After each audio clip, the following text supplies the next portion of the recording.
So let's create the view with the registration form. So in the security, I'll add a view, and I'll call this one register.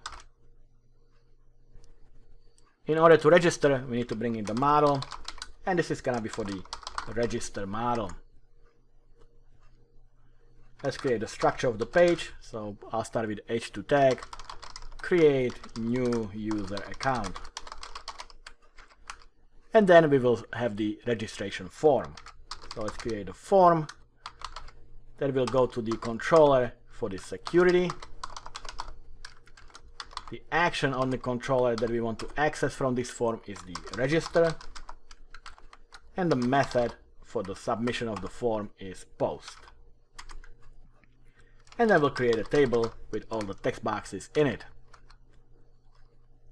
So let's create a first tr, and in it we'll have a td.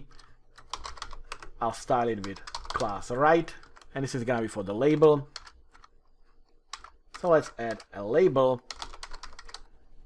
and let's bind this one to the username. So that's the first field that the user needs to enter when registering is the username. And then we'll have another td, and this one is gonna be on the left, and this is gonna be the text box. So this is gonna be the input. The type for this input is text, and it's going to be bound, so it's gonna be ASP4 the username.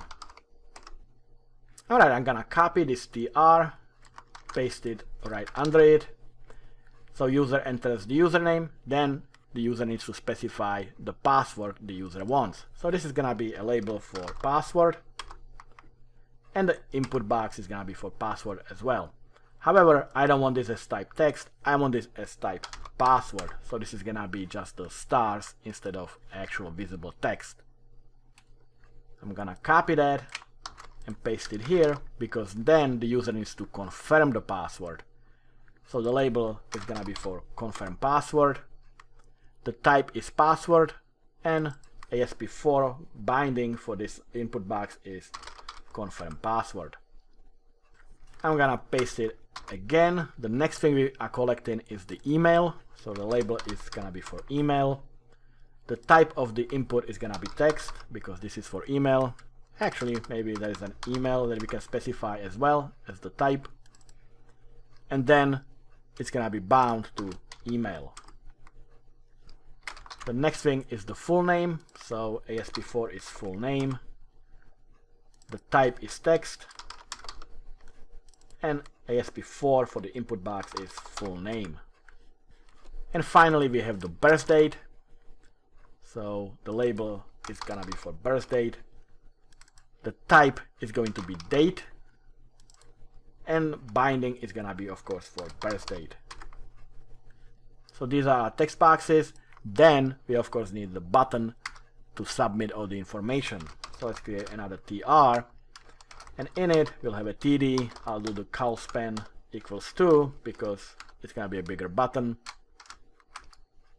And in it I'll create the button of type submit, and it can simply say create. So it will create the account. And after the table, I will display any errors, because when we are registering, we'll have the model state errors that we can add if something goes wrong, and they're gonna be all displayed here. So I'll use a div with the ASP validation summary, and I'll specify that I want to see all the errors. And I want to display them in red color, so I'll use the class message. And finally, I'll have a way for the user to go back to the sign-in page, because the user might already be registered. So on the bottom, I'll have an h3 tag, and then an a tag. And this one is going to be for the controller security. And we'll go to the action for the sign in. And the link can simply say, go to sign in page. So this is our registration view. Now let's create a view for signing in.